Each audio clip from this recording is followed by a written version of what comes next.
Boa noite. Agora está gravando, tudo bem? Bom, pessoal. Sim, saída do Salles. Bom, vocês sabem que ele saiu para se livrar do Supremo, né? Para os processos dele voltar para a primeira instância. Pode chegar lá de novo, mas vai demorar. Bom, enfim. Mas o telefone dele foi para os peritos, não sei aonde, aí nos Estados Unidos. Tá? Um a menos para a gente ver na tela da televisão. Bom, pessoal, boa noite. Hoje é o nosso,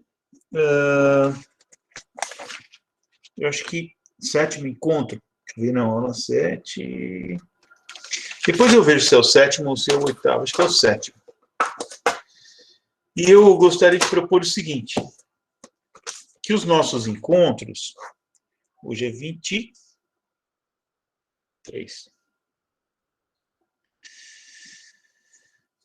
Eu gostaria de propor o seguinte, nós estamos entrando numa reta final aí, né?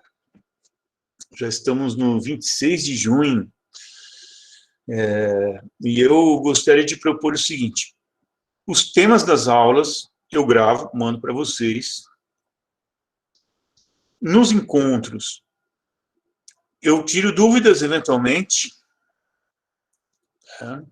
Se vocês tiverem dúvidas sobre a aula, por exemplo, a aula do Humboldt, né? A Sueli não me deu resposta por enquanto, então seria a aula do Humboldt que eu já tinha mandado para vocês, né?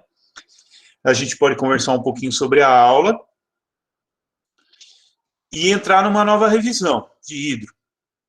Usar esse nosso encontro aqui para dúvidas sobre os temas trabalhados no programa da disciplina e entrar com uma coisa extra aqui, que seria mais uma revisão. Eu não sei o que vocês acham. E, claro, quando eu tiver atividade, eu vou corrigir, vou mandar. Mas se tiver alguma dúvida em relação às correções da atividade, também está ok, a gente usa esse espaço. Mas hoje, por exemplo, eu pensei, não tem atividade. Vocês já devem ter visto a aula sobre Humboldt, que é relativamente curta em relação às outras. Estou falando sobre um autor. Então, nós vamos aqui conversar sobre...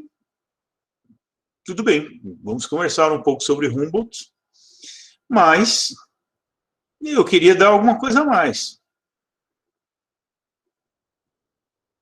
O que vocês acham? Porque eu não vou gravar as revisões. As revisões eu quero ir passando aqui com vocês, para ir tirando dúvidas. Eu acho da hora, professor. Gostei da ideia.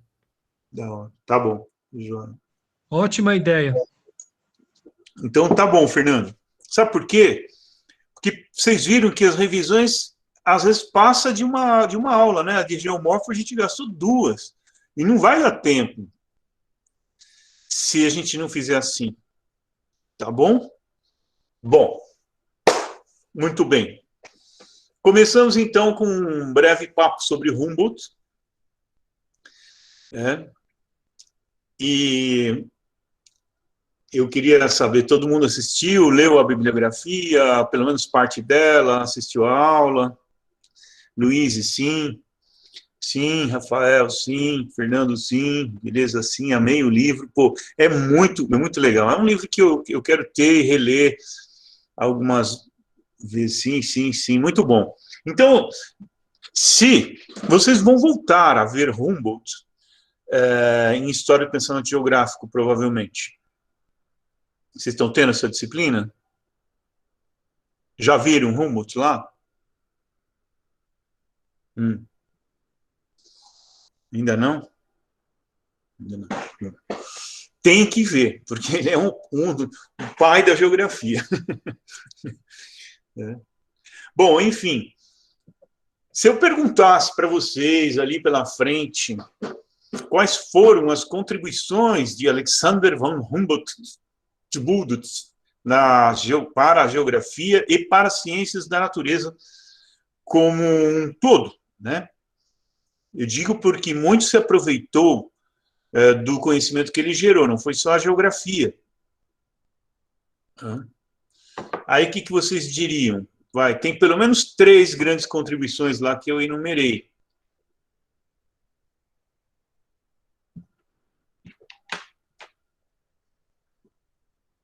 Tem uns grilos aqui em Tapicirica. Nossa, estou ouvindo os grilos. Crrr, crrr. Professor, a Isabela falou lá no chat que ele ajudou a tirar o foco mundial do antropocentrismo.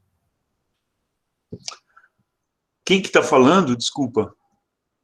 Eu falei, mas quem falou no chat foi a Isabela. Tá. Seu som está bem baixo, viu, Gianluca? Tá. Vou colocar aqui. Deixa eu ver no chat. Tirou o foco mundial. Do antropocentrismo. Isso. Vocês dizendo que tudo que veio antes, a natureza era para servir o homem. Desde a Bíblia, né? A gente viu Aristóteles. Bom, desde antes de Cristo e depois de Cristo, e até o século XIX, foi assim. O mundo, o homem é o senhor do mundo. Né? Tem um livro de um autor que se chama Harari, Yuval Noah Harari, que se chama Homo Deus. É o mesmo que escreveu sobre Sapiens, até tem lá embaixo, está lá embaixo, até eu ir lá buscar e tal, tenho medo que vocês debandem. Ia mostrar. Chama Homo Deus. E aí ele questiona muito, eu achava que iria, no primeiro livro dele, Sapiens, Uma Breve História da Humanidade, contou, desde o início do aparecimento da espécie humana, do Homo sapiens e de outros, né? O Neandertal, que também era humano, e tem um outro lá, que eu esqueci o nome, Devosiano, não sei, de umas cavernas lá da Sibéria, que também é uma espécie humana, né? O sapiens prevaleceu, mas existiam outros, né? Até a atualidade. Ele conta num pequeno livro.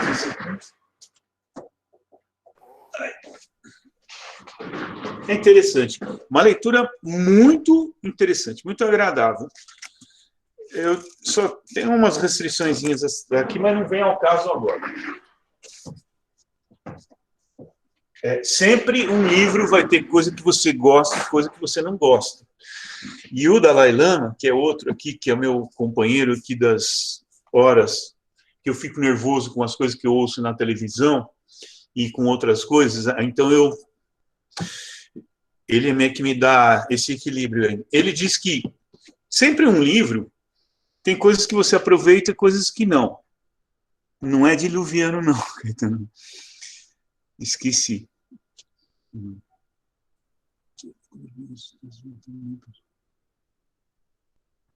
Eu estou perdendo os chats aí. Eu tenho dificuldade para acompanhar, ler e tal.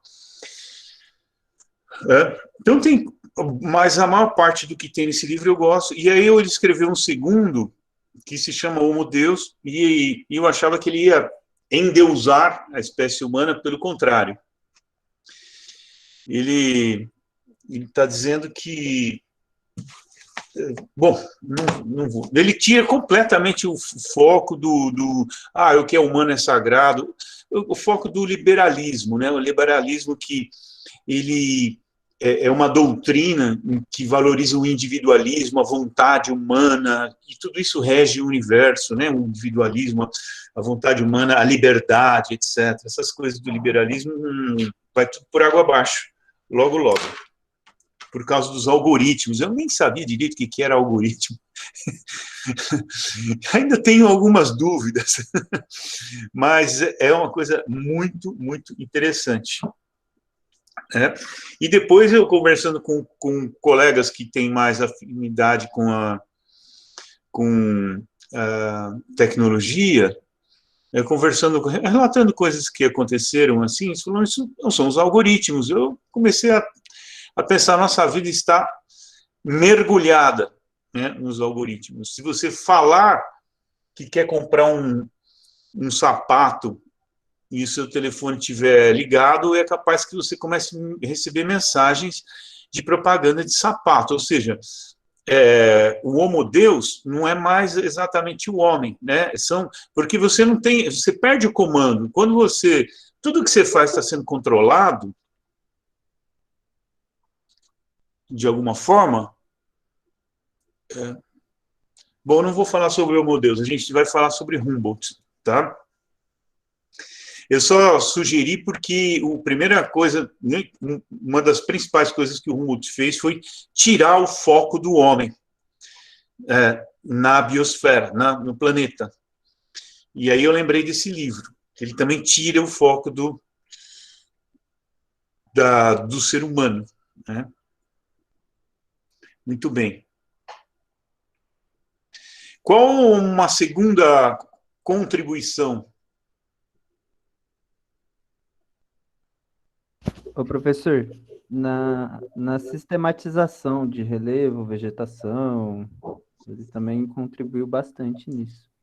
Mas como é exatamente essa sistematização, Pedro? Vamos lá.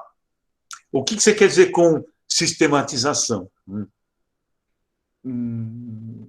Professor, eu não sei te explicar. Eu sei que ele contribuiu nesse fator, assim. Eu imagino que seja numa questão até mesmo de saber diferenciar o que é relevo, o que é vegetação, os tipos de relevo, os tipos de vegetação, porque ele teve presente em diversos campos, né?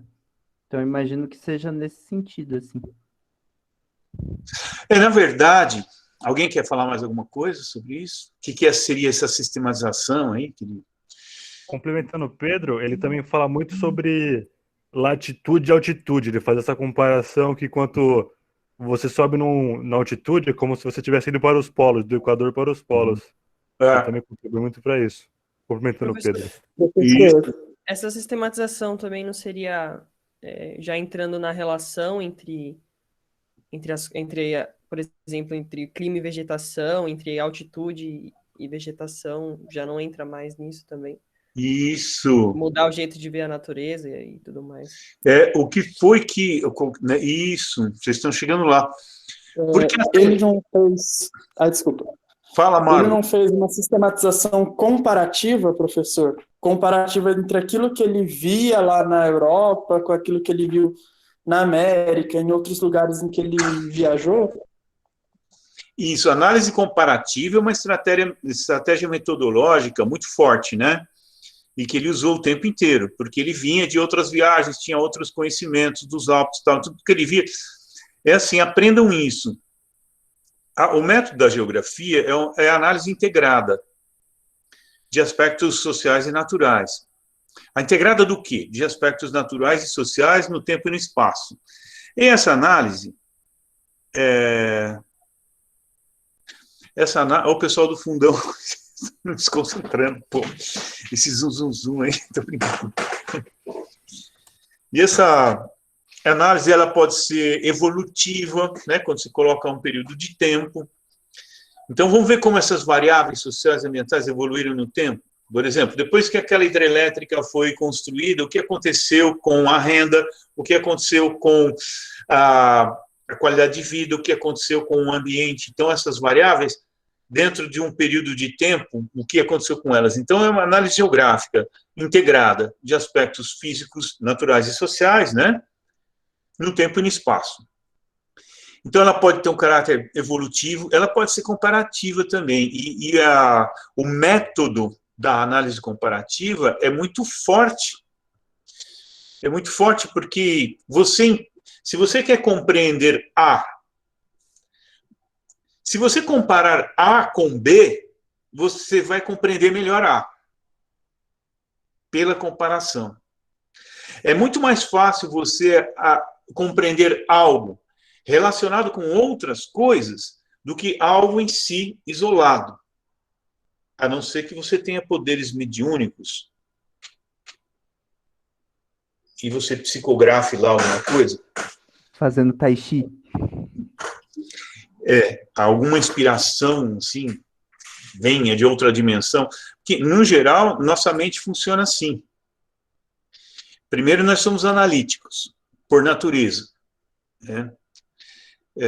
Você não absorve o todo pelo todo, acho que eu já falei isso para vocês. Eu tenho que dividir o todo em partes. E o geógrafo costuma selecionar partes que pertencem a aspectos sociais e aspectos naturais. Então, você quer entender uma paisagem? Como é que ela funciona? Você tem que dividir as paisagens em partes. Clima, vegetação, relevo. Como é que o clima influencia no relevo? Como é que o relevo influencia na vegetação? Como é que o relevo... E foi isso que o Humboldt fez. Ele estabeleceu conexões entre as coisas que já se conheciam. Por exemplo, até ele, o que se fazia? As expedições: coleta, catalogação, classificação, aí pegavam amostras para levar para os museus da Europa. Então, tinha muito conhecimento descritivo do que existia, e sempre foi assim. É uma análise mais descritiva. Tá certo? O que ele começou a fazer, e que vocês mencionaram, através da análise integrada, por isso ele é o pai da geografia, estabelecer conexões. Então, quando alguém mencionou aí, eu acho que foi o Marlon, ele estabeleceu conexão entre latitude, clima e altitude, etc. É exatamente isso. Né? Aquele esquema que está na aula lá, que eu mostrei para vocês, de uma montanha, e no caso era uma montanha mesmo, porque eram os Andes, e vocês sabem que se eu estou falando montanha, eu estou falando de cordilheira, né, porque vocês já fizeram uma revisão de geomorfo. Então, aquela montanha, ele começou a estabelecer relações entre, de cara, 3 componentes da paisagem: clima, relevo e vegetação. Entende? Então, quanto mais você sobe no relevo, quanto maior é a altitude, mais o clima esfria, e aí vai modificando gradativamente a vegetação. Desde vegetação densa, arbórea, até campos, lá em cima. Campos do Jordão, né? São campos naturais. Lá em cima, naquela altitude, naquele clima, e com os solos rasos, porque ele está em topos, e aí os solos são rasos, mas nos topos, é difícil crescer vegetação densa. Né? Então, esses campos são... Entenderam? Então, só de cara, né? E é claro que aí também tem conexão com os solos, porque se a vegetação vai se tornando menos densa, isso tem também a ver com o solo, porque o solo vai ficando cada vez mais raso lá em cima, por 2 razões. A primeira, por causa da força da gravidade. Conforme o solo vai se formando pelo, entre aspas, apodrecimento das rochas, isso aí vai descendo por gravidade. Então, sempre os solos são mais profundos nos fundos de vale do que lá em cima, gradativamente. E a segunda razão é porque lá em cima você tem menos calor e água associados. E vocês sabem que para gerar solo, você tem que ter água e calor. Para a rocha, entre aspas, apodrecer. Que o geólogo chama solo de saprólito, rocha podre. O manto de intemperização que tem sobre as rochas, ele é tão mais espesso quanto mais água e calor você tem atuando ali em cima. Então, lá em cima, no Chimborazo, você vai ter muita água, porque está coberto de neve, mas não vai ter calor. Então, como é que vocês imaginam que os solos sejam lá? Muito pouco desenvolvidos, né? Muito rasos. Então, tem essas 2 razões. Então, a reboque, né, dessas conexões que ele fez, depois a gente foi descobrindo, né, ao longo do tempo, que também tinha a ver com o solo, que também tinha a ver com a água, porque é claro que a água, por gravidade, você vai ter muito mais água nos fundos de vale do que lá em cima. Né? E aí a gente pega todos os componentes da paisagem. Na aula 8, você disse que o Chimborazo seria Em tese, o quê? Esse negócio sai muito rápido, em tese.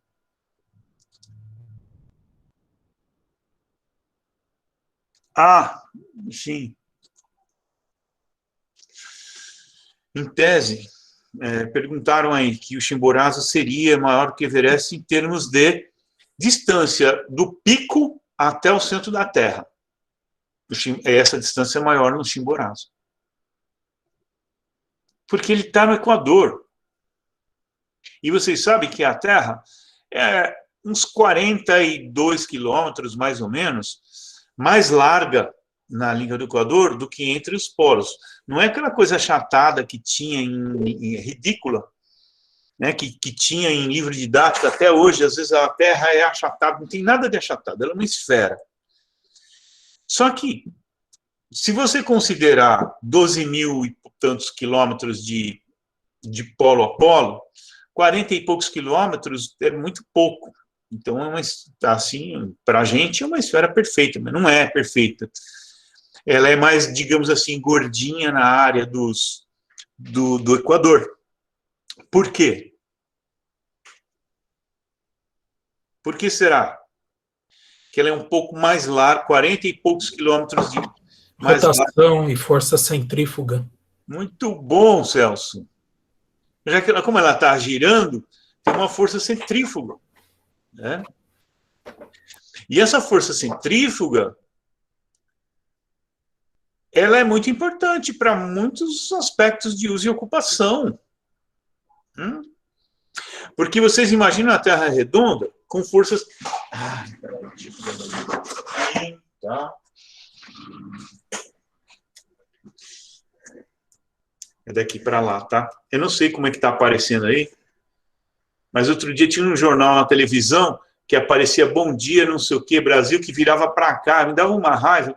Falei, eu vou escrever para eles. Não é para cá que gira, é da esquerda para a direita. Tá? Então, como a Terra é redonda, ela está girando, então nessa região aqui, você tem uma força centrífuga muito maior do que aqui. Certo? E como você tem a força da gravidade na Terra inteira, aqui é menor. A força da gravidade é menor. Por quê? Porque a força da gravidade menos a força centrífuga. Tá certo? E é por isso, por exemplo, vocês sabem que para lançamentos de foguetes, essas coisas, tem uma coisa muito importante que é o peso do combustível, né? Por isso que eles usam hidrogênio, porque hidrogênio, além de ser 3 vezes mais potente do que querosene de aviação, ele é um gás, né, mais leve. Então, mas mesmo assim, as estações de lançamento, elas estão sempre o mais próximo do Equador. Aqui tem o da Guiana, né? De Alcântara, pegaram o nosso de Alcântara por causa disso. Isso, Alcântara. Por que é lá e não é no Rio Grande do Sul? Vocês já pensaram nisso? Estaria mais escondido, talvez, se fosse lá no Rio Grande do Sul. Por causa disso. E nos Estados Unidos, quando eles ocupam o território deles, é sempre o mais sul possível, né? E é óbvio que por questões de... sei lá, de segredo, etc., os russos fazem onde eles quiserem, na Sibéria, fazem em outros lugares, mas o ideal é nessa faixa. Isso tem a ver com a dinâmica de marés também, que ela é diferente por causa dessa força centrífuga, tem a ver com um monte de coisa, com ventos alísios. É por isso que é importante conhecer o planeta Terra, como ele funciona, porque a gente vai entender muito mais as coisas. Um livro que eu recomendo é que é assim, digamos que é uma missão para os seus 4, 5 anos aqui de faculdade, ler esse livro aqui. Ele vira o planeta Terra do avesso. Não é ler, é fazer assim, ó. Tá vendo? É ler, anotar, fazer, enfim. Inclusive essa figura aqui usei no livro, é assim, tem que estudar o livro. Vocês estudando esse livro, Oh, estão preparados para dar aula em qualquer lugar. Pode até ficar lá no meu lugar. Quando eu ficar... Professor, fala o nome do livro, por favor. Geossistemas, uma introdução à geografia física. Só que não é introdução. Eu nunca vi um livro tão completo em relação ao planeta Terra. Tudo relacionado a solos, a rocha, a água, a atmosfera, o clima, as frentes frias, as dinâmicas climáticas, etc, etc, etc. São... o autor? Qual que é? 700 e tantas páginas, bem ilustrados. Bem ilustrados. O autor é o Robert Christopherson. Beleza, brigadão. Eu acho, não tenho certeza. Espera aí, só um pouquinho. Eu acho que eu coloquei um link desse livro no plano de ensino de vocês. Porque ele está lá na aula de geossistemas, ele está na bibliografia. E não sei se eu coloquei um link lá que dá acesso a ele ou parte dele, não sei. Depois vocês dão uma olhada aí, tá?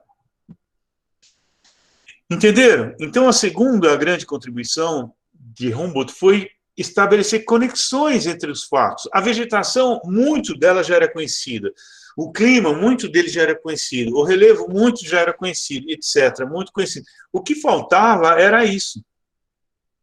Era estabelecer essas conexões. Porque tudo está relacionado com tudo. E essa é a ideia da paisagem geográfica na perspectiva sistêmica da teoria geral de sistemas. Mexeu num componente, altera o conjunto. Essa é a ideia. Tá?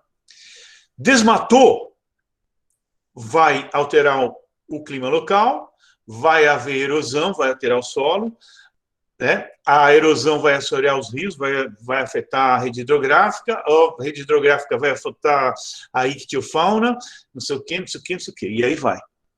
Entendem? Essa é a ideia de conjunto da paisagem geográfica, no qual a ação antrópica ela conta aí. Então, vocês já sabem o que é paisagem. E essa ideia, vocês vão ver bastante, vocês vão lembrar bastante de Humboldt quando vocês fizerem biogeografia. Porque, nossa, ele forneceu as bases para isso. Os cursos de biogeografia, eles fazem muito essa relação entre relevo, altitude, solos, tipo de vegetação que vai mudando conforme vai mudando o ambiente, né? A vegetação, biogeografia, ela se altera de acordo com a alteração do ambiente. Se o ambiente fosse todo igual, ela seria mais homogênea. Mas como você tem alterações de ambiente, seja correntes marinhas que trazem umidade, seja por altitude, seja por latitude, seja por vários fatores, tipo de planalto, se é sedimentar, se é orogênico. Então, como você tem uma diversificação de ambientes, você acaba tendo uma diversificação da flora, da vegetação, e está tudo interligado, tá? Essa é a segunda ideia que eu considero, né? Eu tentei resumir aí as 3 principais contribuições. Tem mais, mas assim, falei para vocês que estão entrando agora, se souberem disso, já está de bom tamanho. Vai dar uma boa base. Terceira contribuição de Humboldt.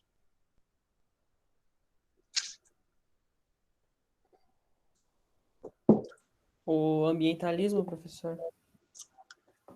Pioneiro no ambientalismo. O Yuri acabou de escrever no chat também.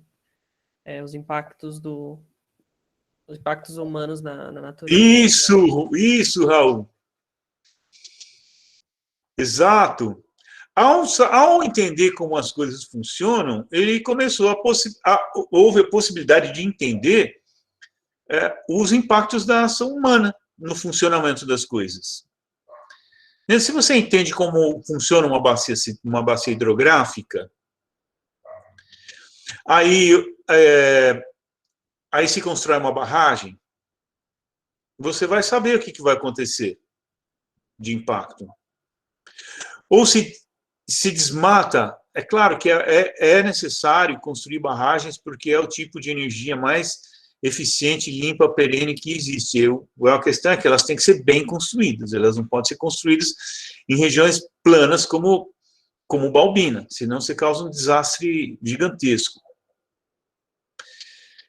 Se você desmata as matas ciliares, vai causar o quê?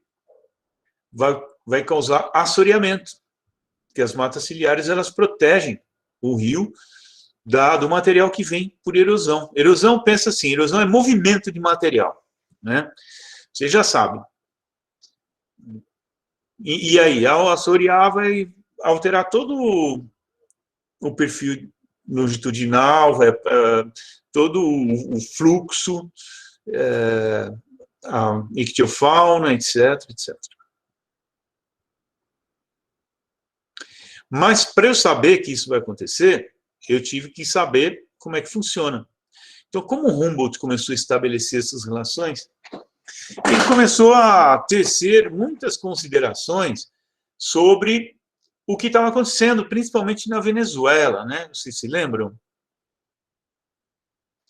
Porque o lago lá estava secando, a população de ostras estava diminuindo,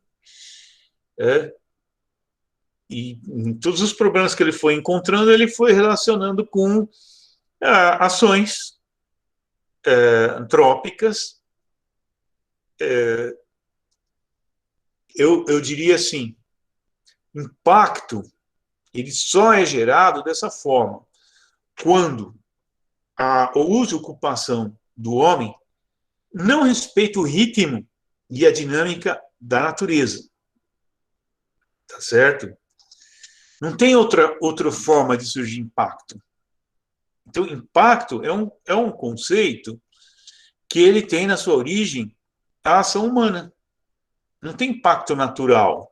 Acho que eu já comentei isso com vocês. Comentei ou não?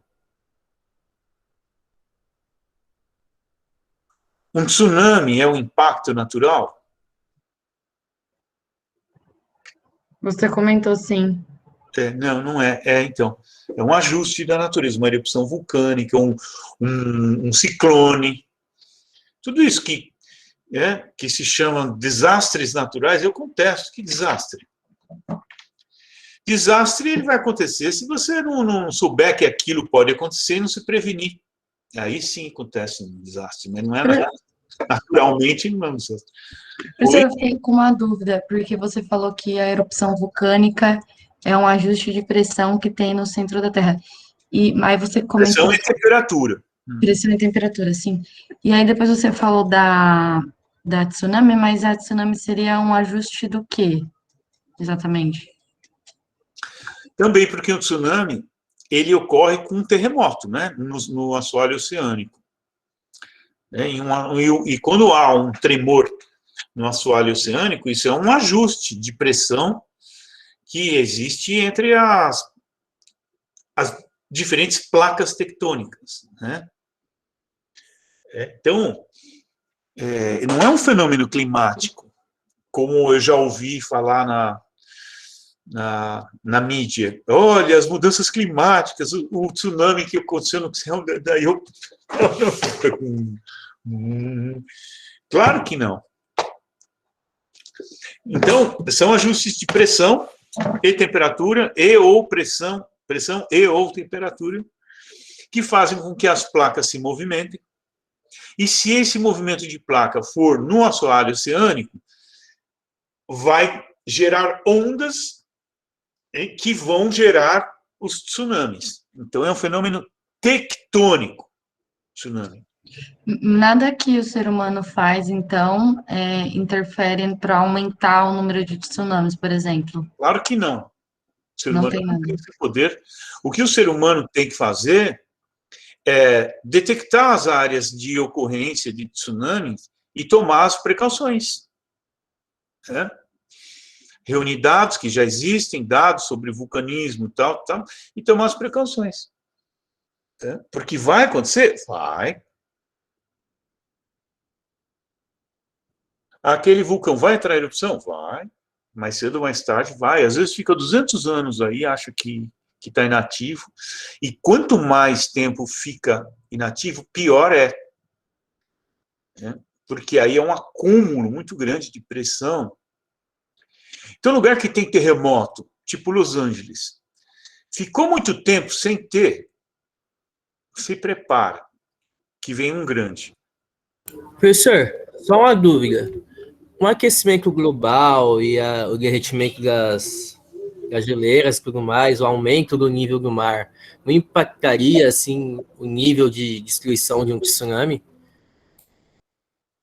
Não. O poder do tsunami vem de ondas, né? De ondas sísmicas, né? Dentro da água, que se tiver 1 metro a mais, 1 metro a menos de água, não vai fazer diferença. Entendi, obrigado. Não importa se a temperatura tiver 5 graus a mais ou não, aquilo vai gerar aquela onda. Por quê? Por causa do tremor do assoalho oceânico. Tá? Certo, obrigado, professor. Então, da mesma forma, um vulcão, quando ele fica muito tempo sem entrar em erupção, a chance de esse próximo evento ser muito destruidor é muito maior do que os vulcões italianos, por exemplo, que estão sempre lá soltando foguinho e fumacinha. O Stromboli. O Stromboli, na Itália, ele é até chamado do farol do Mediterrâneo, de tanto que ele está aceso. Esses vulcões têm menos perigo, porque a pressão está sendo released, está sendo liberada, né? O tempo todo. Agora, se fica acumulada muito tempo, aí... Então, o homem sabe disso. Sabe, mas a humanidade não é capaz de prever diversos fenômenos naturais. Por mais que o Humboldt tenha nos ajudado, e que o Darwin, e que tudo... né? Eu gravei para vocês uma aula sobre as teorias evolucionistas, não sei se eu mandei, acho que não mandei ainda. Mandou, seria aula 8, né? Que a gente vai ver lá para frente. Por mais que a gente tenha todo esse conhecimento acumulado sobre o relevo, sobre geologia, tectônica de placas, seres vivos, climatologia, etc., etc., o ser humano ainda não é capaz de várias coisas. Primeiro, de controlar o clima. Porque os mecanismos que controlam o clima são muito do geossistema Terra, são muito influenciados pela radiação solar, variações na radiação solar, né? E que provocam períodos glaciais e interglaciais. Tem como interferir nisso? Não. Pode acelerar. A gente está num período interglacial. Então, mesmo que a humanidade desaparecesse da face da Terra, a Terra ia esquentar. Iria esquentar do mesmo jeito. Porque a gente está num período interglacial, que terminou aí um último glacial há uns 11 mil anos, mais ou menos. E é assim. Esquenta, esfria, esquenta, esfria. Não tem uma periodicidade super regular. Um período glacial pode durar mais de 100 anos. Não tem, mas isso ocorre. Ocorre por quê? Por causa da radiação solar, basicamente. Professor. Então, agora a questão, quando falam de aquecimento global, é quanto a humanidade estaria acelerando esse processo por emissão de carbono. Ninguém, até hoje, foi capaz de dizer a humanidade contribui com X% do aquecimento. Ninguém é capaz de dizer isso. Então, são hipóteses. São hipóteses que tem aí na geografia, eu digo aí porque eu estou aqui em Itapecerica, né? Parece que eu... né? Boa parte dos colegas que trabalham com climatologia questionam essa hipótese de que a emissão de carbono estaria contribuindo para o aquecimento global. Eu não falo nada porque eu não sou da área, certo? Só estou dizendo a vocês. Tem um grupo muito significativo dos chamados céticos, né? Porque, precisamente, quanto é que o homem contribui para isso? E quanto é que é natural? Ô, professor, eu tenho uma dúvida. Em relação, você falou, né, que os tsunamis, os maremotos, os vulcões são um ajuste de pressão da Terra. Agora, em relação, por exemplo, o Parque Nacional de Yellowstone, o que acontece exatamente ali? Seria esse ajuste de pressão? É uma área instável? Como é que a gente pode definir aquele local? Pedro, pega esse livro aqui, ou o PDF dele, dá uma lida no capítulo 9. Porque o capítulo 9, ele fala sobre... só um minuto, depois vocês me lembram de voltar a falar das coisas que a humanidade ainda não é capaz, que eu tinha começado? Dá uma olhada no capítulo 9, que esse capítulo 9, ele trata de fontes de energia alternativas ou não tradicionais, entre elas a geotérmica. Tá certo? Então, os geysers, que em islandês quer dizer fúria, eles são ajustes de pressão. Você tem um calor, uma corrente térmica de convecção esquentando ali, se tiver água, ela vai sair em forma de vapor. E o incrível é que funciona como um relógio, né, isso. É igual a maré, tem alguns fenômenos que funcionam de forma muito regular. A maré, vocês sabem, ela sobe 2 vezes por dia, desce 2 vezes por dia, em qualquer lugar é assim. O que ocorre é que, próximo da linha do Equador, ela sobe muito mais, desce muito mais, você já sabe por quê, né? Que tem uma diferença lá da força da gravidade, tem maior influência da Lua, que está mais próximo da Lua, etc. Então, você chega a ter 11 metros de amplitude de maré no Amapá. 11. Ou seja, entre a maré alta e a baixa, tem 11 metros verticalmente. E o que eu estava falando mesmo antes disso? Do que a humanidade não consegue. Não, mas eu estava respondendo a sua... do grau geotérmico, né? Isso. Então, no Brasil, o grau geotérmico, o que é o grau geotérmico? É quantos metros precisa de profundidade para aumentar 1 grau? Em média, é mais ou menos 30 metros. Certo? A partir de 30 metros de profundidade, você tem um aumento de temperatura de 1 grau, em média, no mundo. Tem lugares que em 10 metros já aumenta. Certo? E isso faz com que a água esquente, a água subterrânea esquente. E onde estão esses lugares? Normalmente em lugares... mais comum é que estejam em contato de placas, onde o calor, o magma, enfim, a gente vai ver isso direitinho. Tá? No Brasil, a energia geotérmica, ela é muito fraca. Ela tem baixa entalpia, ou seja, ela tem sempre menos de 100 graus. Não dá para gerar vapor com menos de 100 graus, para pegar e gerar energia elétrica, né? Mas tem outros usos, por exemplo, as águas termais, em Caldas Novas, que fins turísticos, terapêuticos, etc., tem outros usos. Né? Então, alguns fenômenos funcionam como um relógio. Lá no Yellowstone, eles programam as idas dos turistas para ver o geyser lá, porque eles sabem que naquele minuto ele vai espirrar, digamos assim. Obrigado, professor. E é interessante porque esses fenômenos, que são bastante regulares, se eles forem aproveitados em termos de aproveitamento energético, você tem um belo planejamento aí, porque você sabe medir exatamente quanto de energia que você pode produzir.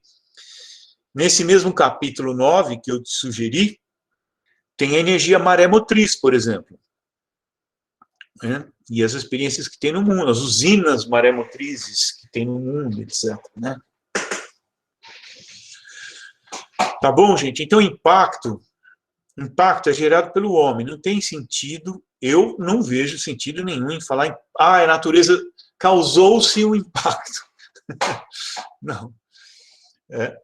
E fiquem alerta, porque no meio político e da gestão pública, vocês vão muito, e agora estão ouvindo falar, né, que vai faltar água. Por quê? Porque está chovendo pouco. Houve um desastre natural na comunidade do Pantanal. Não é natural. É um desastre do planejamento, da gestão pública. É aí que está o desastre. Porque a gente sabe que na natureza não se ocupa planície fluvial. Então, o gestor público, ele vai estar o tempo todo botando a culpa na natureza. Tá? E vai falar que é impacto, que é impacto natural, que é um desastre natural. E aí fiquem espertos com isso, tá?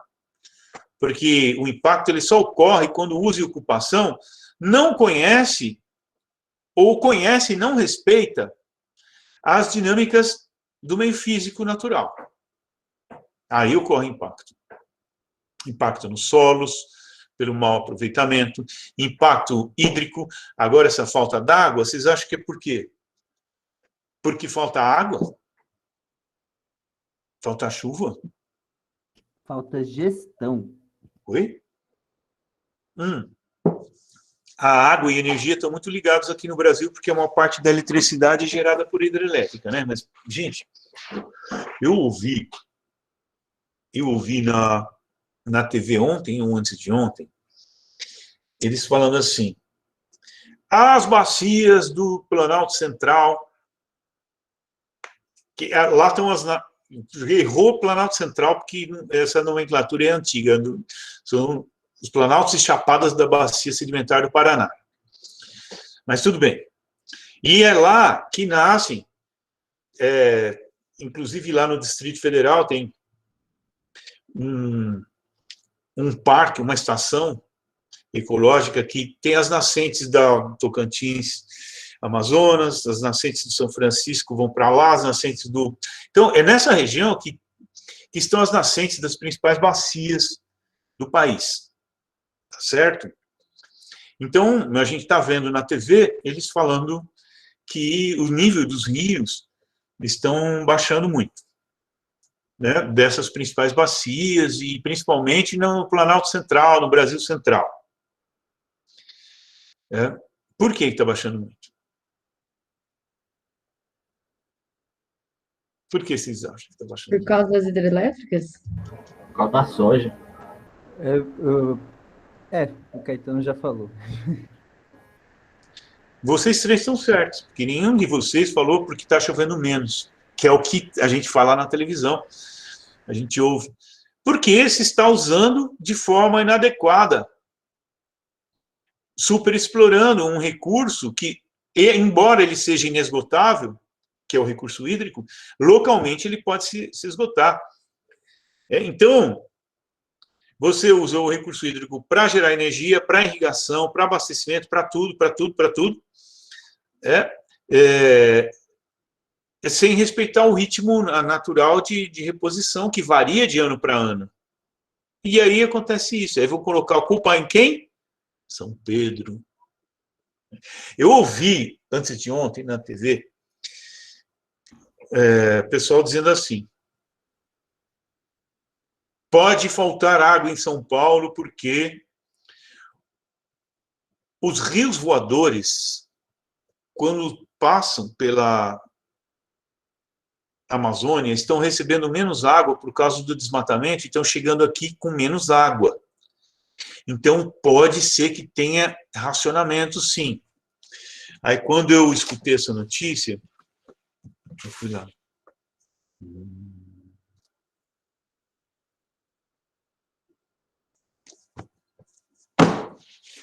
Caralho! Vontade de ligar para a televisão. Eu falei, cala a boca! Pelo amor de Deus! Nós temos uma represa Billings aí que daria para abastecer 5 milhões de pessoas e não abastece nem 1 milhão. Vocês estão falando o quê? Que a culpa é dos rios voadores? Isso pode ocorrer, sim. Os rios voadores, vocês sabem que o nome técnico disso é jatos de baixa altitude. Eles vêm com os ventos alísios do oceano, passam por cima da Amazônia. A Amazônia tem uma enorme evapotranspiração, eles ganham, depois batem lá. A gente já falou sobre isso, e voltam para o sul. E lá nos Andes voltam para cá, tudo bem. Mas é um absurdo falar que pode faltar água. Nós temos água de sobra. Nós temos o Rio Tietê, nós temos o Rio Pinheiros, nós temos todas as represas que estão aqui. Aí você vai dizer que vai faltar água limpa na minha torneira por causa dos rios voadores? Ah, não. Nem dá. Olha, até o Dalai Lama ele ia dar uma abalada, né? Houve tamanha heresia. E a gente já conversou sobre isso, né? A irracionalidade da gestão. Por quê? Em vez de eu usar melhor o que eu tenho aqui, não poluir mais, vocês sabem, né? 800 toneladas de esgoto por dia na Billings. Em vez de eu parar de jogar esgoto aqui, poder usar essa água, eu não vou buscar água lá no São Lourenço. Lá no Piracicaba, na bacia do Piracicaba, de onde vem 40% da água que a gente usa aqui, vem de lá. Professor. E sabe quantos por cento a gente perde na rede? 40%. Ou seja, se não se perdesse esse 40%, entende? A gente usa muito mal o que tem, vai buscar cada vez mais longe e fica pondo a culpa na natureza. É essa a questão. Fiquem espertos. Quem falou? Oi, professor? Professor, mas qual que seria uma... Porque as pessoas falam de tratamento de esgoto. E essa seria uma opção para esse problema? Porque, tudo bem, já entendi que a gestão é ruim, mas qual que seria uma alternativa? Eu não estou fazendo propaganda do livro, não, tá? Mas aqui, no capítulo 8, que é sobre recursos hídricos, tem uma parte que fala exatamente sobre essa relação que existe entre saneamento e abastecimento. Quanto pior é o saneamento, pior vai ser o abastecimento, mais caro, mais custoso. Entende? Por quê? Se você não trata o esgoto e joga esse esgoto numa represa enorme, como é a Billings, você destrói um enorme reservatório de água que você poderia usar para saneamento. E aí, quanto mais poluído, mais caro fica para despoluir, mais difícil fica para poluir. Então, quando faltou água aqui, no chamada crise hídrica, né, aquela bobagem, aquela crise de gerenciamento hídrico, você tinha muita água aqui nos mananciais sul, onde eu estou. Porque quando construíram esses reservatórios, Guarapiranga, Rio Claro,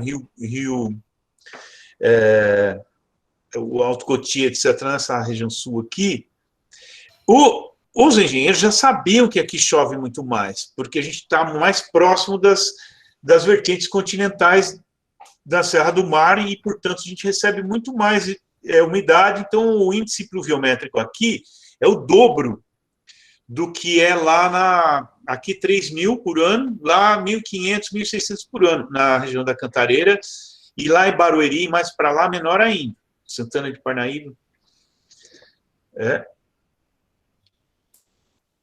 Vocês entendem? Então, agora, não vai haver mais racionamento em São Paulo, mesmo que não chova. Porque a Sabesp, ela fez, tarde, mas fez, né? Já era para ter feito várias obras de interligação entre os sistemas. Antes tinha pouquíssimas. Digamos, tinha entre o Guarapiranga e Cantareira. Então, está faltando no Cantareira, leva do Guarapiranga, mas leva quanto? Só o quanto a gente conseguir tratar. Então, mesmo cheio de água aqui, eu não podia colocar essa água aqui do Guarapiranga lá sem tratar. Então, esbarrava em limites técnicos, né? Agora não. Agora tem muito mais interligações, quer dizer, um pode salvar o outro, né? Então, tudo bem com o Humboldt? Voltando lá, vocês têm alguma dúvida em relação à aula lá que vocês assistiram e tal? Na verdade, eu queria saber qual é o melhor livro, Geossistemas ou Recursos Naturais? Qual o melhor livro? O quê? Desculpa, Celso. O do senhor ou do Geossistemas? Qual que é o melhor livro? Qual é a propaganda? Olha, se vocês quiserem se concentrar em recursos hídricos, aí depende, né? Porque esse livro Recursos Naturais, eu fui construindo ao longo de mais de 10 anos, com base em estudo de outras fontes, em experiências de campo e etc., em pesquisa. Então, não veio assim um Espírito Santo que baixou assim e falou, agora eu vou escrever um livro. Né? Então, aqui, ó, por exemplo, vocês querem saber sobre um que eu me inspirei para o capítulo 8, é o Aldo Rebouças, que é a maior autoridade em água que tem no Brasil. Ele já faleceu, mas, enfim, para mim ele era professor lá da geologia, escreveu esse livro, O Uso Inteligente da Água. Ele que disse, por exemplo, que se melhorasse 10% da eficiência da irrigação no Brasil, eu não sei se vocês sabem, a água é dividida mundialmente assim, 10% quem usa é o uso doméstico, 30% é agricultura, 70% é agricultura e 20% é indústria. Essa é a média mundial. E essa média mundial ela é assim aqui no Brasil também. Então, 70% da água, quem usa é agricultura. 20% indústria, 10% a gente. Claro que numa região metropolitana, o uso doméstico faz com que esse percentual mude. Mas nessa região aí do Planalto Central, entre aspas, que estão falando que ao nível dos rios, é uma região que tipo de uso e ocupação tem? Agrícola. Agrícola, ou é a região mais forte em agronegócio do Brasil, né, por causa do planalto sedimentar. Se fosse planalto orogênico, não seria, né? Como colocar maquinário em serra. E o Aldo Rebouças, ele faz um cálculo que é o seguinte: se aumentasse 10% da eficiência, a irrigação no Brasil é tão ineficiente que se a gente aumentasse 10% a eficiência da irrigação, sobraria água para mais 90 milhões de brasileiros. Porque a irrigação, ela consome 70% de toda a água. Então, 10% a mais de eficiência, teríamos água para mais 90 milhões. Esse cálculo ele fez aqui. Tá? Agora, quando começa os arautos do apocalipse começam a falar na televisão que vai faltar água, que você tem que economizar, alguém menciona a eficiência da irrigação? Não é doido? Vai exatamente contra os caras que estão apoiando. O agronegócio é quem mais apoia o governo. O governo nunca vai falar que a irrigação é o culpado. Eu sei. Agora piorou a situação, Celso. Agora piorou, mas eu nunca, nenhuma época, eu ouvi alguém questionar isso. Sabe? É sempre assim, você que tem que usar menos, você que tem que... Mas e os que usam muito mais água do que a gente? Ninguém fala nada. Porque é muito ineficiente. E a eficiência da irrigação, ela pode ser alcançada basicamente de duas formas. Ou pela própria irrigação mesmo, ou por pesquisas. Agropecuárias, que a Embrapa, ela desenvolve, e aqui, no capítulo... Olha o comercial aí. Então, entre os dois livros, pelo jeito, fique com os dois, né? Essa aula foi patrocinada pelo... Brincadeira. Aqui, no capítulo de 7 de biomassa, tem aqui umas pesquisas de ponta, né? Assim que eu coloco, tudo tirado da revista Pesquisa FAPESP. Quer ver? Deixa eu só mostrar uma aqui para vocês.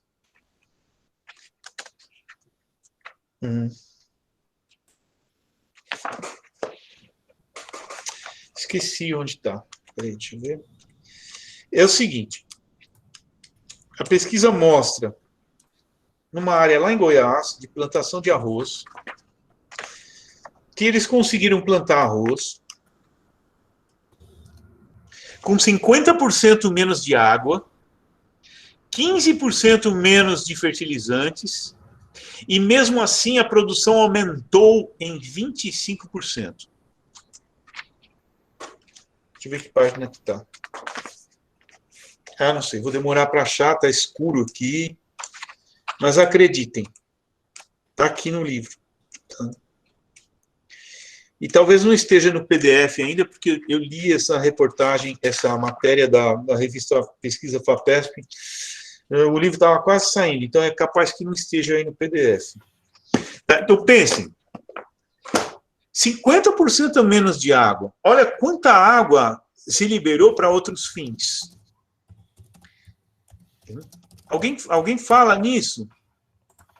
Justamente nessa região das grandes bacias, das nascentes das grandes bacias, que é a área que mais se utiliza água para irrigação, ninguém fala nisso.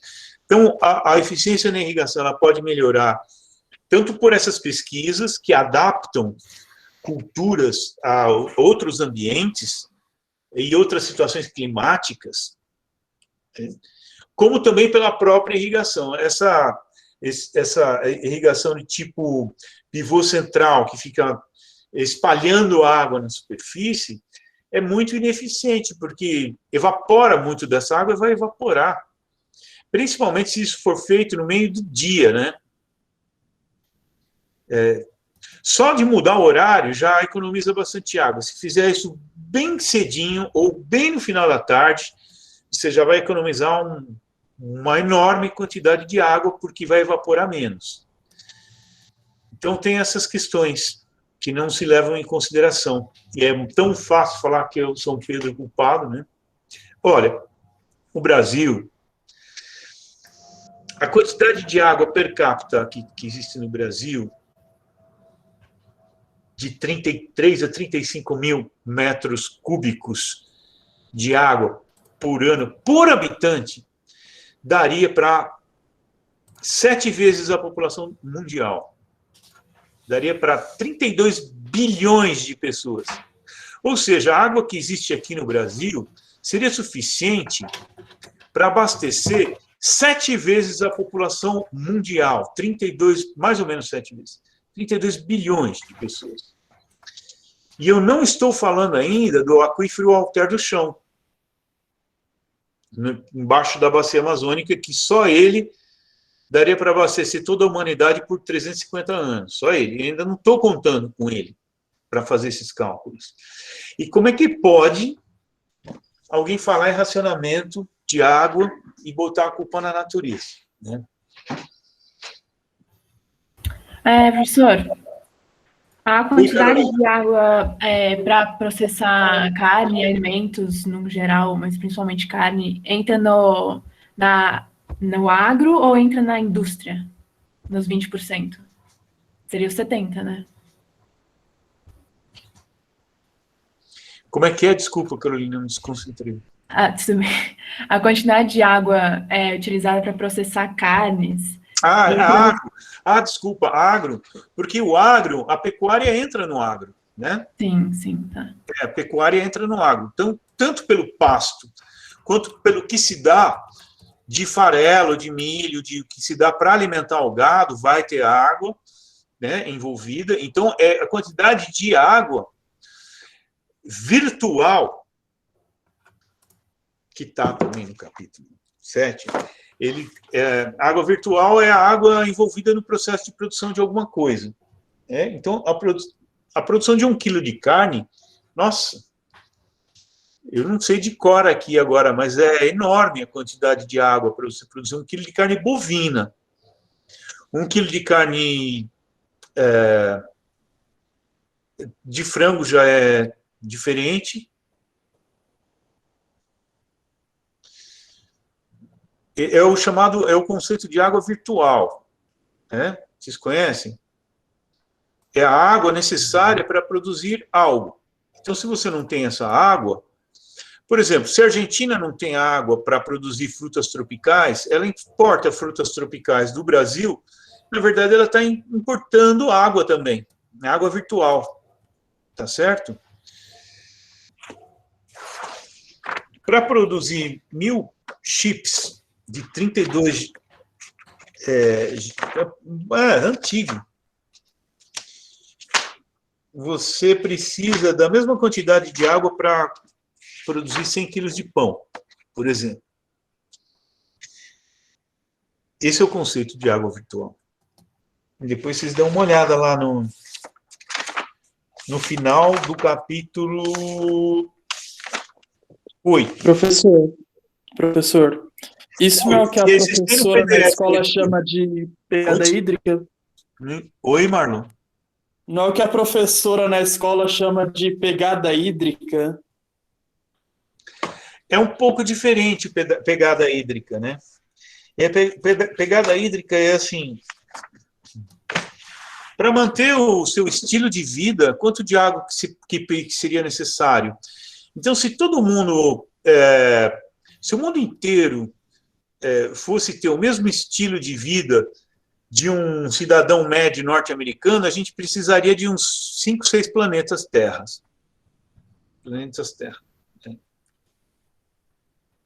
É um pouco diferente o conceito, tá? Bom, eu fui indo, e agora... agora eu não sei se... Professor, posso tirar uma dúvida sobre rios, relacionado aos rios voadores? Uma questão que ficou martelando essa semana aqui na minha cabeça. Que eu vi, eu já tinha visto, né, isso sendo falado algumas vezes e tal, acho que todo mundo já ouviu, que, assim, se a gente não tivesse a floresta amazônica, a região aqui do centro-sul do Brasil seria desértica. E aí, eu queria saber 2 coisas. Se isso é real mesmo, tipo, se depende só da Amazônia, porque eu sei que tem um pouco a ver também com as massas de ar que tem aqui para baixo, né, e tal. E se isso for verdade, o que explica, por exemplo, a gente ter um cerrado entre a Amazônia e o centro-sul aqui do Brasil? O que explica a gente ter um cerrado o quê? Entre a Amazônia e o centro-sul aqui do Brasil, que realmente é mais úmido e tal. Tipo, tem uma Mata Atlântica, assim, fechada. Boa pergunta. Olha, para afirmar isso, é uma afirmação muito ousada, né? Porque a umidade aqui do Centro-Sul não vem só da Amazônia. A gente recebe muita umidade do Oceano Atlântico, né? Acabei de falar, eu estou numa região aqui, se for mais para lá um pouquinho, em Bugaçu, nós temos uma umidade tremenda, né? Ela vem pelo Oceano Atlântico, vem das massas, né, tropicais atlânticas e tal, e então não é exclusivamente dos rios voadores. Os rios voadores, eles não ficam acontecendo o tempo inteiro também. Tá? E tem isso. Agora, a questão da Amazônia com o Cerrado e com... Putz, isso é tão legal. Eu vou falar um pouco mais sobre isso quando eu for falar do Aziz, porque o Aziz é o Humboldt não é o nosso Humboldt, Aziz Absaber. Ele foi muito além, ele com os domínios morfoclimáticos e fitogeográficos do Brasil, que é de autoria dele, com a teoria dos refúgios e dos redutos, etc. Então, você tem variações climáticas, que fazem com que a floresta amazônica aumente. Então, quando o clima, em geral, está mais úmido, a floresta amazônica aumenta, o cerrado retrai e a caatinga retrai. Quando está mais seco, a caatinga aumenta, o cerrado aumenta e a floresta diminui. Certo? Então, isso está associado a fenômenos climáticos, no mínimo regionais, para não dizer globais. Por quê? E é isso que explica, por exemplo, você ter manchas de cerrado na Amazônia. Sabia? Porque eles até tinham dificuldade para mapear, né, e tal, onde que terminava a Amazônia, onde que terminava o cerrado. Né?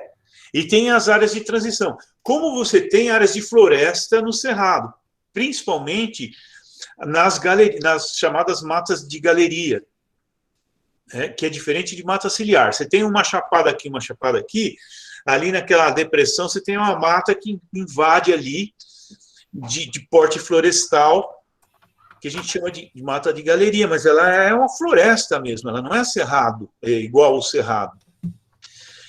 E quando o cerrado, olha que interessante que é o Aziz, e quando o cerrado retrai, ele vai retraindo, não é que ele vai se restringindo, ele vai resistindo mais no topo das chapadas. Certo? Porque no topo das chapadas, que tem as condições... Lembra das concreções ferruginosas que formaram as chapadas? Lembra? Sim. Na revisão de geomorfo? Você tem um clima tropical, um solo arenoso, muita lixiviação, vai formando... As bases vão se dissolvendo, vão formando as crostas, lembram? E essas crostas mantêm essas superfícies quando do avanço da circundenudação. Lembram disso? Que também é do Absaber?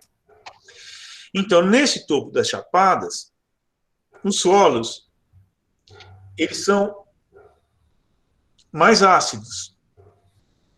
Por quê? Porque as bases foram embora e ficaram lá o ferro e o alumínio, basicamente.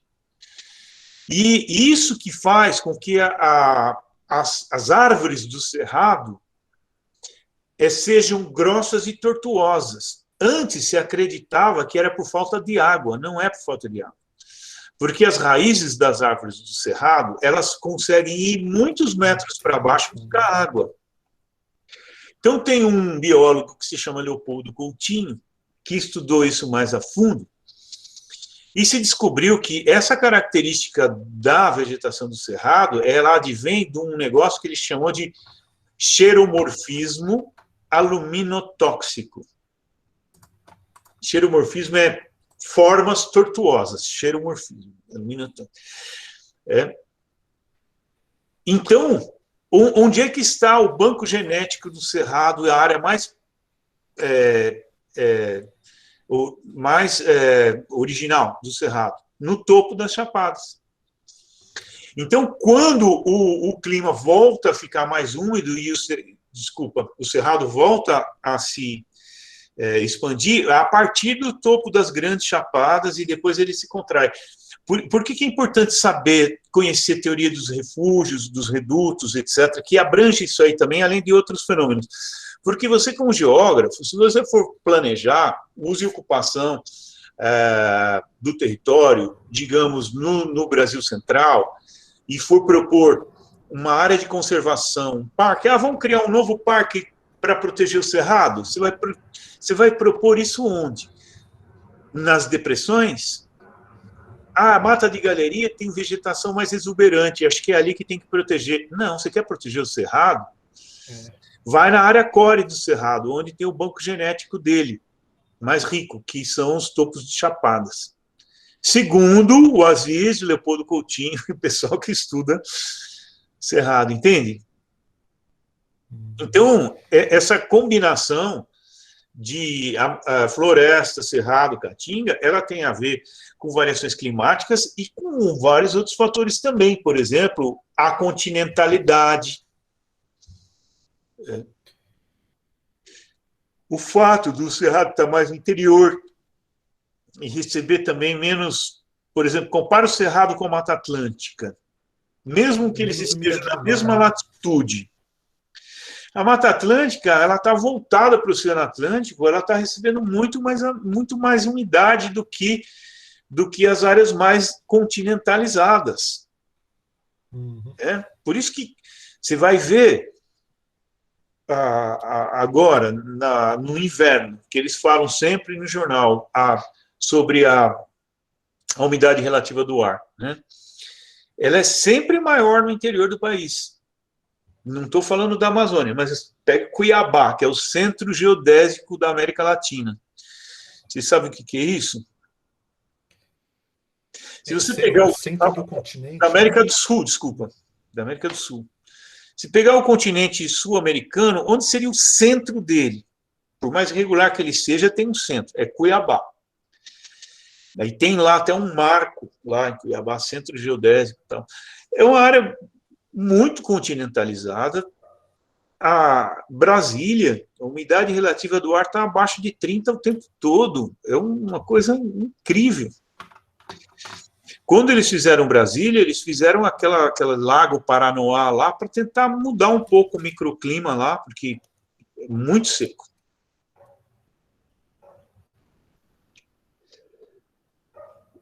Expliquei mais ou menos aí, Gianluca? Explicou bem, na verdade, né? Porque tem a ver não só com umidade, mas tem a ver também com solo, por exemplo, com continentalidade. Tem isso, tem. E claro, tem a ver. Tem a ver com o solo, se o solo é mais... a rocha é mais friável, o solo mais arenoso, você vai ter uma lixiviação maior do que você tem em solos mais argilosos. Uma vez, eu estava numa missão, mandaram eu a professora Lígia, para uma missão, isso foi em 2009, acho, para a França. E a gente chegou lá na Sorbonne 3, para um tipo de intercâmbio e cooperação, embora eles não deram nem bola para a gente, mas, enfim, a gente pegou, foi viajar. Ih, tá gravando. Enfim. Aí, eles... Bom, aí chegando lá, tinha um grupo de estudos que chamava... Eu não sei, eu não lembro o nome, mas era um grupo especializado em Amazônia. Tinha um especializado em metrópoles do terceiro mundo, chamado esse terceiro mundo, que é Metrópole. Esse da Amazônia, esqueci o nome, mas era um grupo de estudos de Messier Dame, da Sorbonne, que estudavam a Amazônia. Então, eles tinha um aluno lá que estava prestes a defender uma tese sobre a Amazônia. E aí, ele queria expor a pesquisa dele para a gente. Foi o único momento que eles quiseram saber a opinião da gente sobre alguma coisa. Depois disso, nunca mais quiseram saber nada, vocês vão saber por quê. Ele, em algum momento, ele falou que a devastação amazônica... Deixa eu até tomar uma água antes.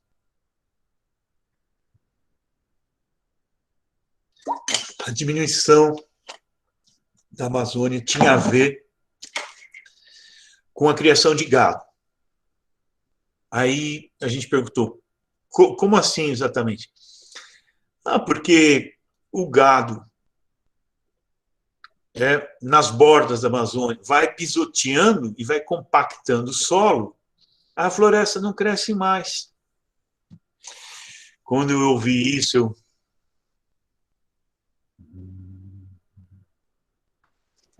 Pior que eu acho que alguém do governo falou isso ano passado, alguma coisa assim, que eu me lembrei disso agora há pouco também. Gente! Eu já vi alguém falar isso. Que falta de noção de escala!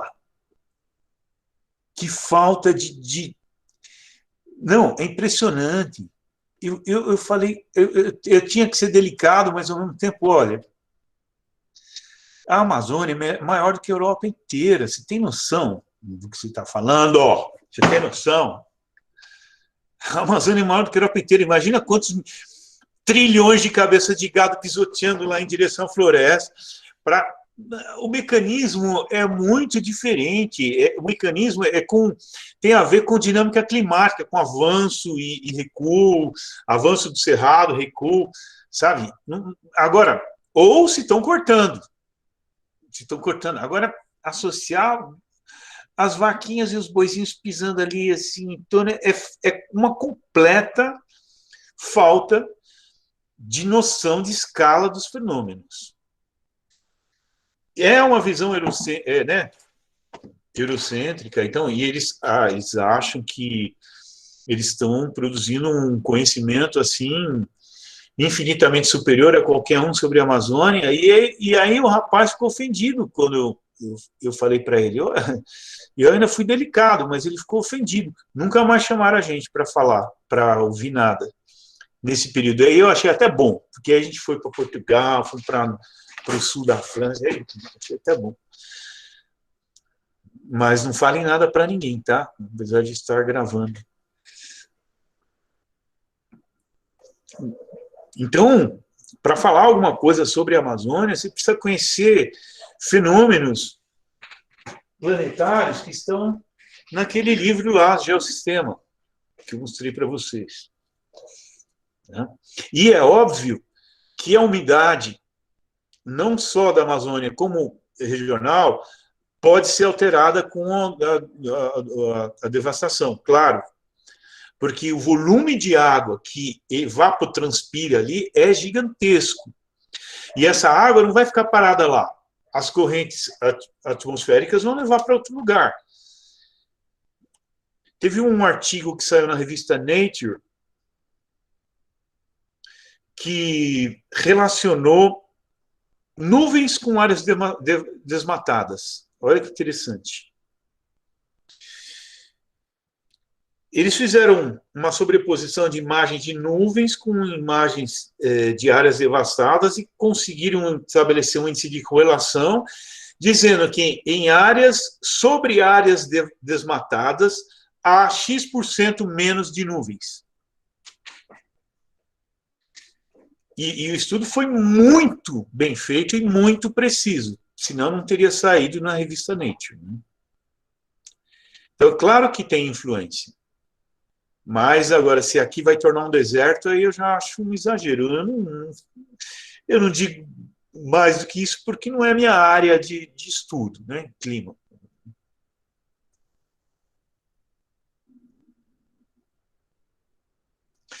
Pessoal, já deu 9 horas. Vamos descansar um pouquinho? Estou com fome. Posso ir embora?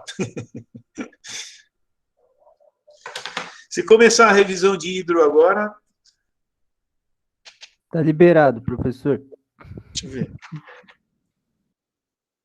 que vocês escreveram aqui? Pode adiantar, né? Lembrei, era do boi que apagava incêndio no Pantanal. Boi bombeiro Pantanal. Nossa, o que rolou aí no fundão, hein? Que eu perdi?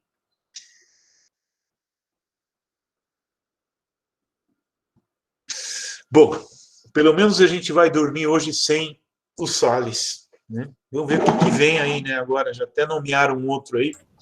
É ruralista, por sinal. Esse ele foi por quase 30 anos consultor da bancada ruralista, não foi um negócio, não é um negócio. 6 por meia dúzia.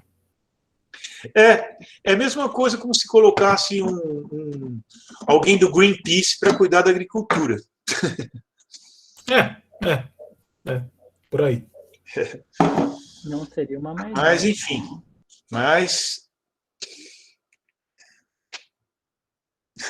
Tá bom, gente. Então, vamos descansar.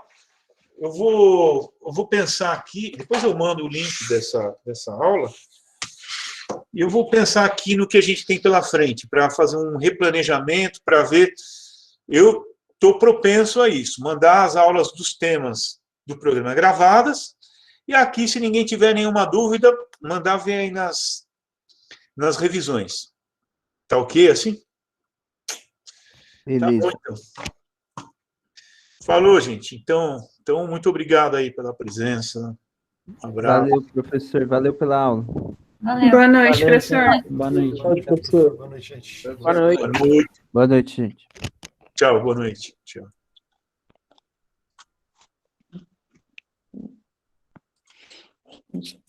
Nossa.